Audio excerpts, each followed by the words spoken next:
Okay, so I was saying, I had just come out to do the pump maintenance that morning, taking out the old water, replacing the paper towels, whatnot.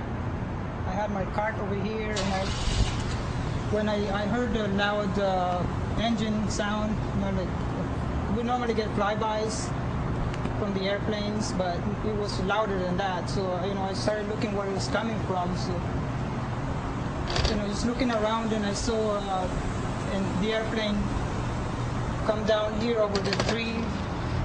Okay, let's see where you say it was coming down. We're on the south side of the Citgo station.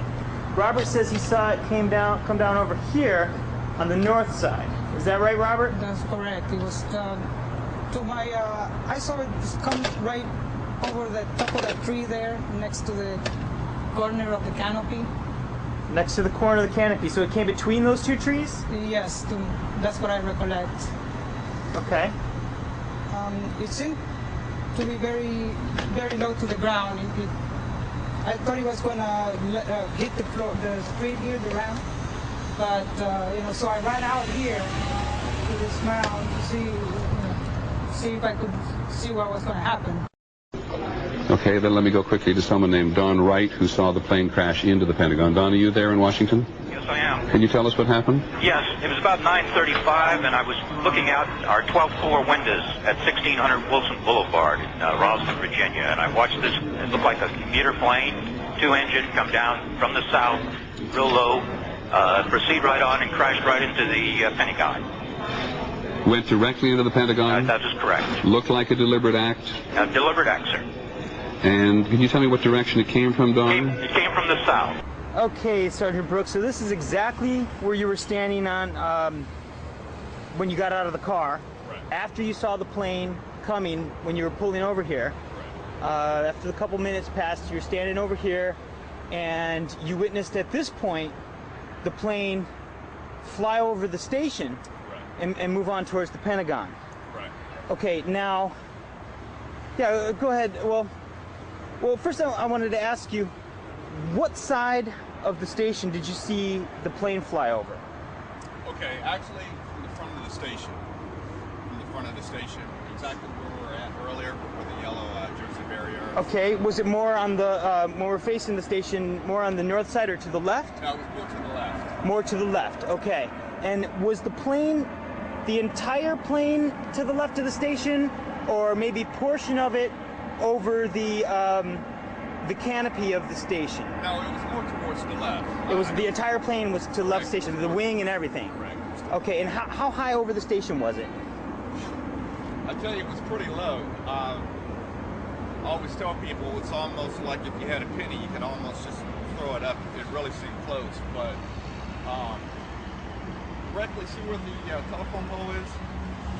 Telephone pole. It was up higher. It was up way higher than that. It was just. Oh, okay. It was just unbelievable. Okay. How close up. All right. And so, when you were standing here, did you see it pass over the station at that point?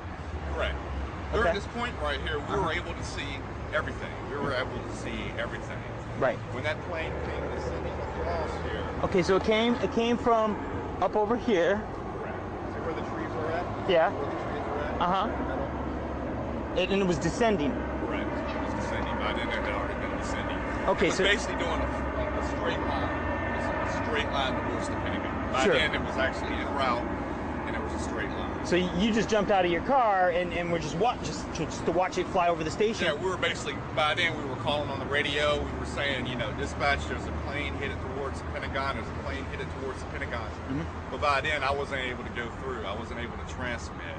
Sergeant Roberts at that time was actually in patrol too. He was the actual officer that was able to get through the communications. I know by then people were calling the dispatch via their cell phone, but he was actually calling on the air. And I just heard on a loud voice saying, "There's a plane, dispatch. There's a plane coming towards the Pentagon." Sure. Okay, so you're standing right here. Now, obviously, you got a pretty good view of the Pentagon. Let me zoom on the Pentagon real quick. Let's see how that's the impact point right there. As you see, that's the impact point. And as you see right now, anybody standing at this current location where I'm at can actually see that straight on right there. You see, it was nothing blocking. There was actually nothing blocking at that time. So there was a straight shot. Okay, now there's the do not enter sign that Robert Tercios was talking about earlier.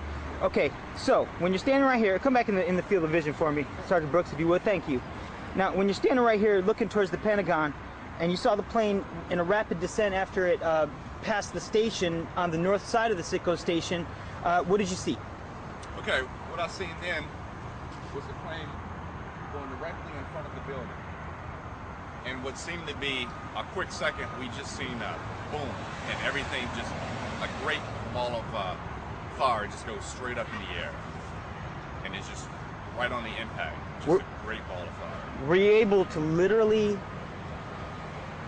actually see the plane impact the building? Correct. From this location, where I'm standing now, directly turning around and watching that plane literally go into the Pentagon, which is currently located open. Of course, there were people, we don't know how many motorists were on the road, who actually saw the airplane go into the side of the Pentagon, which was a remarkable sight. These are live pictures you're looking at right now. We don't know how many motorists there were, but we do know that we have one of them right here in our studio. His name is Aziz El Halou. He works right up the street here from our studios here, and you were headed to work this morning with your girlfriend, and tell us what you saw.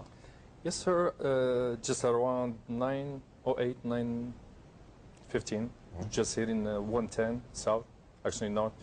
And it was just amazing, something you only see in the movies. That a huge airplane, looks to me like a 757 American Airlines, probably flying around 60 to 70 yards on top of my car. Oh my goodness. Everything was shaking. And the next thing we saw, that airplane crashed in the Pentagon. What did you do? Just we panicked, put my car in park, and squeezed my steering wheel, and until the crash was ending, and kind of the Pentagon sucked in the airplane, so we didn't see any more parts or any pieces of the airplane. A piece of the aircraft actually landed and broke your windshield, as I understand it. Just landed by the car, and this is one of.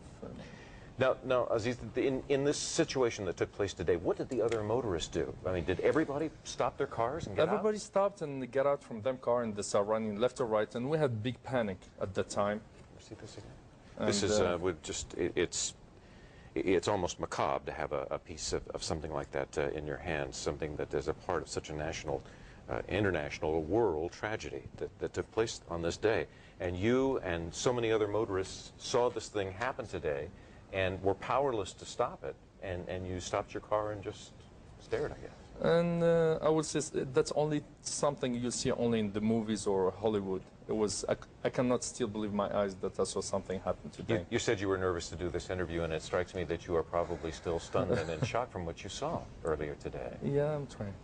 So tell me, what happened after that? How long did you stay before you left and went We on? spent a good 20 minutes by the Pentagon, then suddenly the police and military police start evacuating every person around there. And most of the cars, they had the front windshield broken because of the noise of the airplane. And just the time I turned my head to the left, it seems like the pilot or the person who was in charge of the airplane put full torque or throttle to the airplane. It seemed like it was going faster as it went into it. Exactly, yeah. It was, and especially as I mentioned to you, I do fly small airplanes occasionally, and it looked to me as someone professional, especially when you maneuver and turn an airplane, it takes you a few seconds to put the wings equally settled. But it didn't seem to you like that this wasn't a pilot who was struggling for control of the aircraft. This is someone who was heading it right in there? Exactly, yeah, it was planned to be that way.